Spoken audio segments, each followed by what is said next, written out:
Bien, poursuivons notre animation Over the Edge.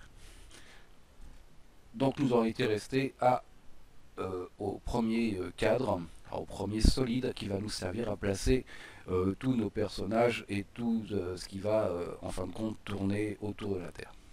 Bien. Cadre, je vais le dupliquer pour obtenir 7 cadres. Donc CTRL D, CTRL D, CTRL D, CTRL D, CTRL D et CTRL D. 1, 2, 3, 4, 5, 6, 7. Parfait. Ok.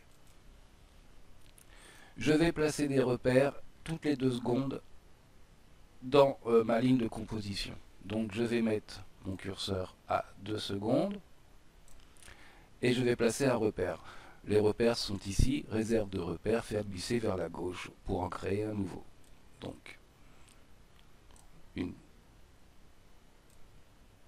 à 4 secondes,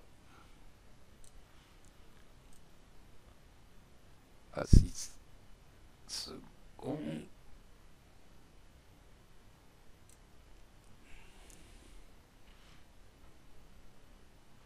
alors,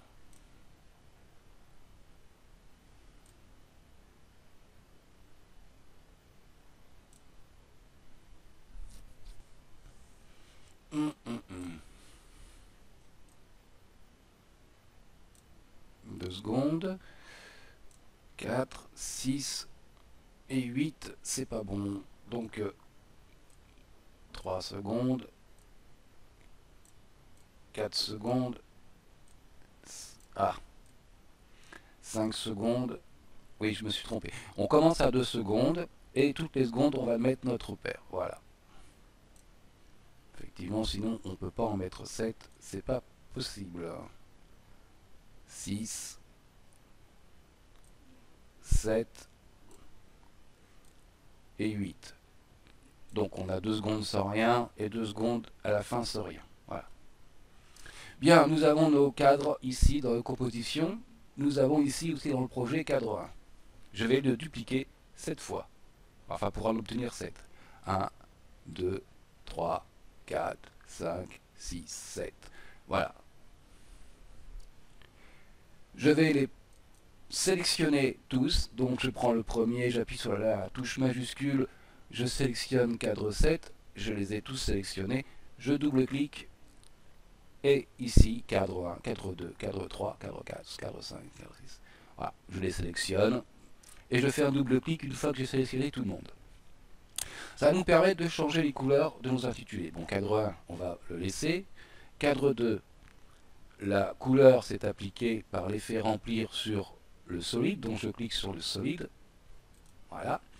Comme ça, je vais pouvoir très facilement changer la couleur. Voilà. Ok. Idem pour cadre 3. Ok. Cadre 4. Je clique sur le solide. Je clique sur la couleur remplir. On va mettre du bleu clair. Ok. Cadre 5. Toujours la même chose. On va mettre du vert. Ok. Cadre 6. Je clique sur le solide. Je clique sur la couleur. Du jaune. Ok. Et cadre 7. Je clique sur le solide. Je clique sur la couleur. Et je vais mettre du orange. Ok. Voilà, ainsi nous avons tous nos repères avec des couleurs différentes. Très bien. Je vais revenir à principal. Je vais aller dans projet, je reclique. Donc cadre 1 ne bouge pas.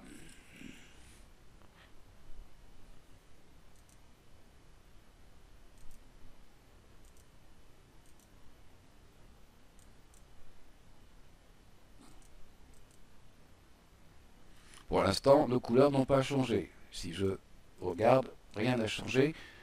Les modifications ont été faites ici. Donc cadre 1, j'y touche pas. Le premier, le 8.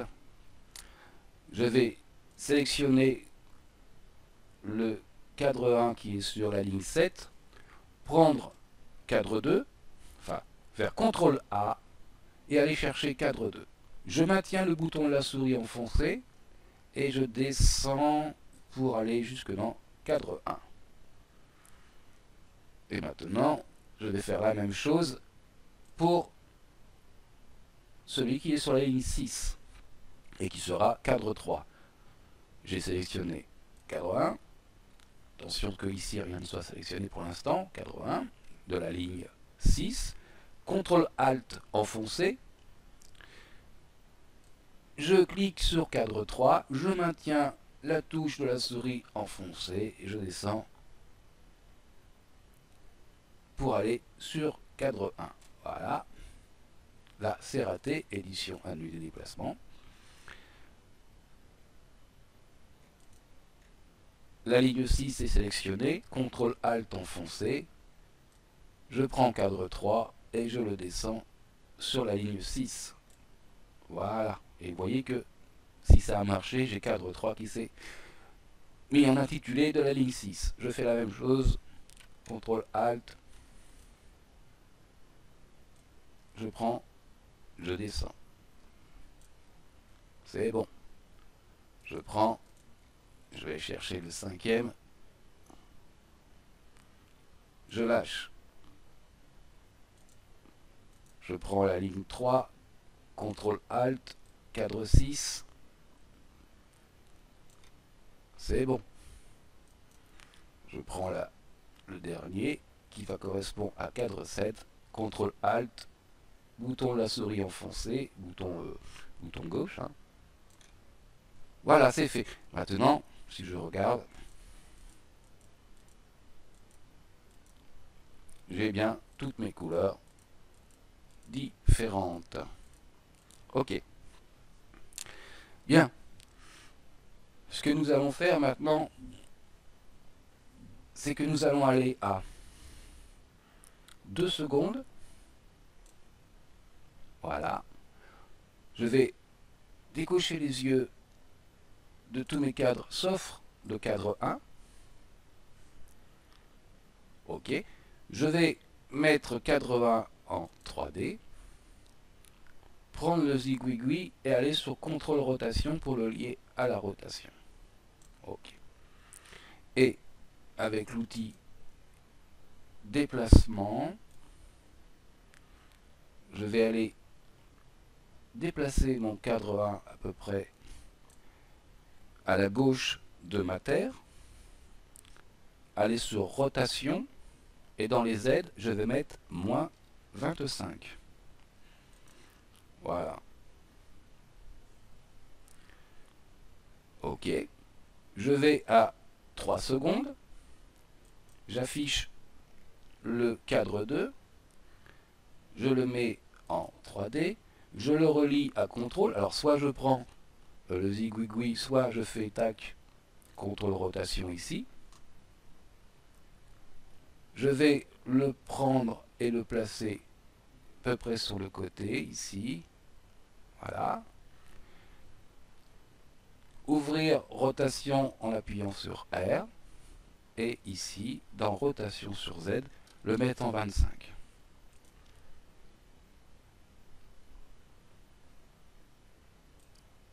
« 4 secondes.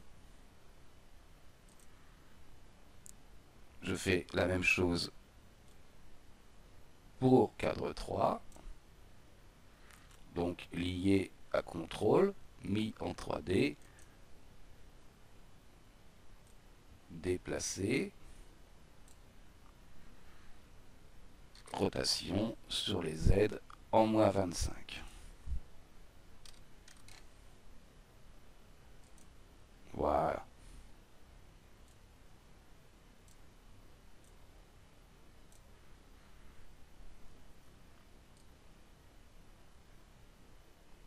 5 secondes.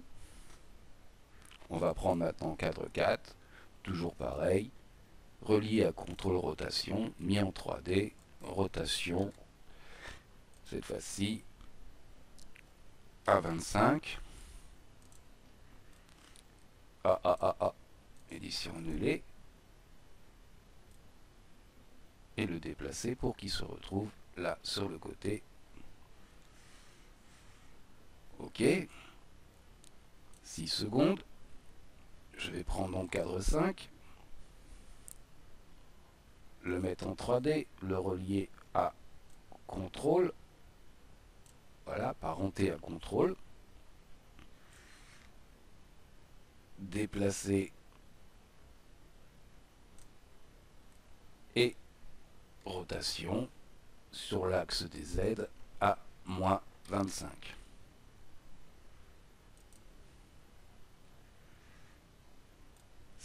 Secondes.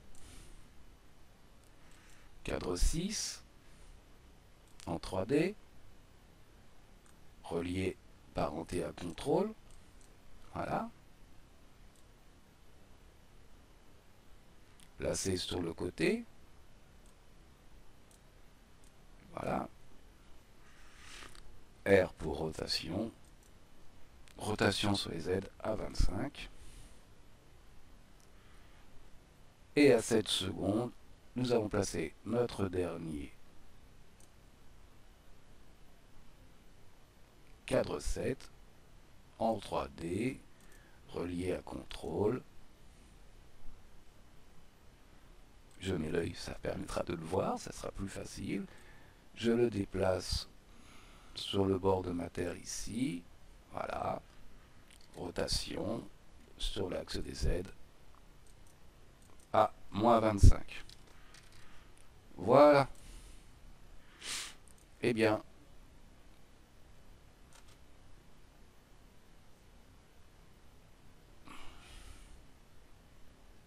nous avons le début de notre animation. Nous avons bien nos cadres qui tournent.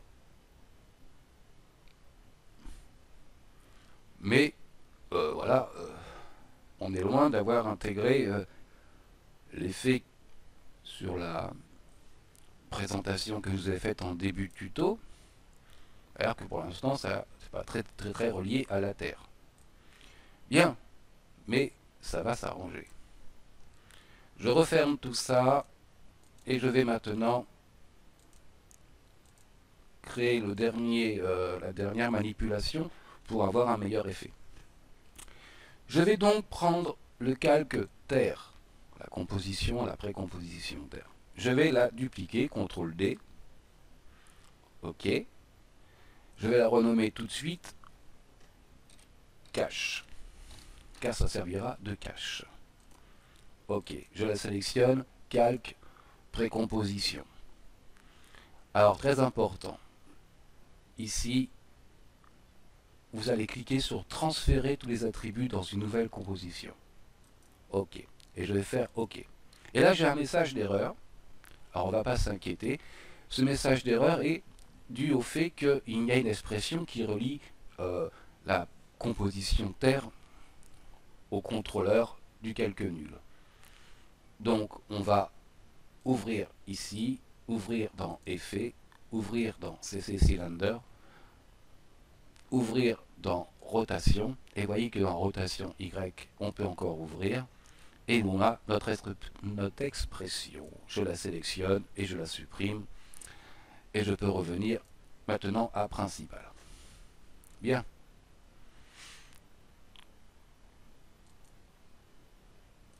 On va la renommer parce que, voilà, ça s'appelle cache. Ce cache va nous servir à finir notre animation correctement. Je vais donc le prendre et le remonter au-dessus de cadre 1.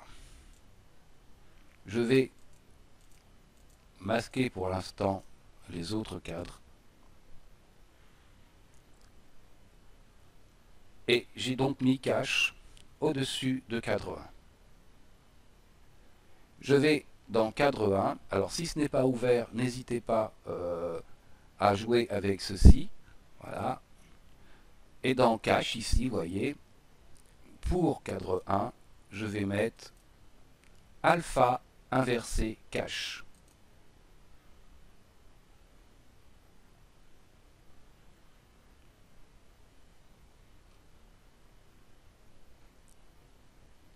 OK. Je vais prendre cadre 1, regardez. Il va être masqué voilà, en début d'animation, je le replace bien, par notre cache. En fait, ce n'est ni plus ni moins qu'un masque, et il est inversé puisque nous n'avons pas pris euh, masquer ce qu'il y avait. Là, on a masqué la Terre, donc pour ça qu'il est inversé. Et à 1 seconde, enfin à 2 secondes, au repère 1, notre base de notre solide est masquée justement par notre cache. Bien, nous allons maintenant ouvrir l'opacité du cache, ici. Cliquez sur opacité, le chronomètre d'opacité, voilà. Ici, au départ, à 1 seconde, à notre repère 1, il est à 100%. Donc il masque la base de notre solide. Je vais aller ici à 5 images plus loin, en tapant tout simplement 2,05. OK. Je clique, vous voyez que le curseur s'est déplacé. Et là, notre opacité sera à 0%. Voilà, ce qui fait que nous obtenons cet effet-là.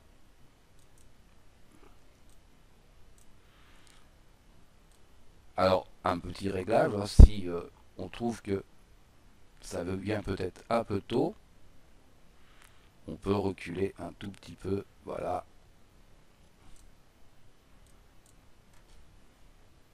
Voilà, ok. Bien, comme là, cette animation à opacité est un peu sèche, je vais sélectionner mes 2 points clés. Je vais aller dans Animation, Assistant d'image clé, et je vais mettre un lissage de vitesse. Voilà, et j'obtiens ces petits symboles, vous voyez, qui ont transformé. Ok. Et bien maintenant, nous allons faire à peu près la même chose pour tous les autres. C'est-à-dire que je vais me placer au repère 2. Je vais prendre cache, faire CTRL D pour le dupliquer, le placer au-dessus de cadre 2. Voilà. Dans cadre 2 lui-même, je vais donc mettre l'œil, je vais le mettre en alpha inversé. Ok. Je vais en profiter pour le placer correctement.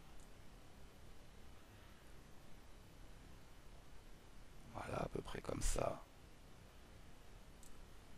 Ok. Et je vais lui appliquer donc cache 2 en alpha inversé. Sauf que, voilà. Donc je regarde cache 2 dans transformer. Je vais prendre les clés d'animation et les placer au repère 2. Et regardez. Voilà, notre animation est déjà bien meilleure que ce qu'elle était tout à l'heure. Du fait du masque, on a bien les choses qui viennent les unes derrière les autres et qui semblent monter avec la rotation de la Terre. Voilà. Et bien nous allons faire la même chose à tous les autres. Donc je vous retrouve dès que c'est fini et nous reverrons pour le dernier pour rappeler un petit peu là le principe.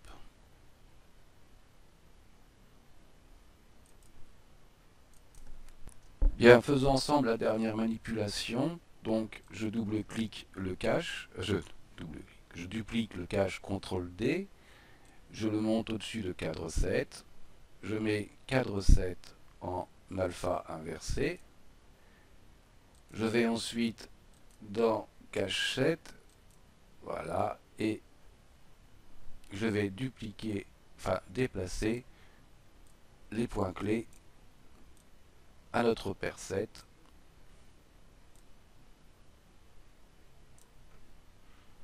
Bien entendu, je remets l'œil sur cache 7.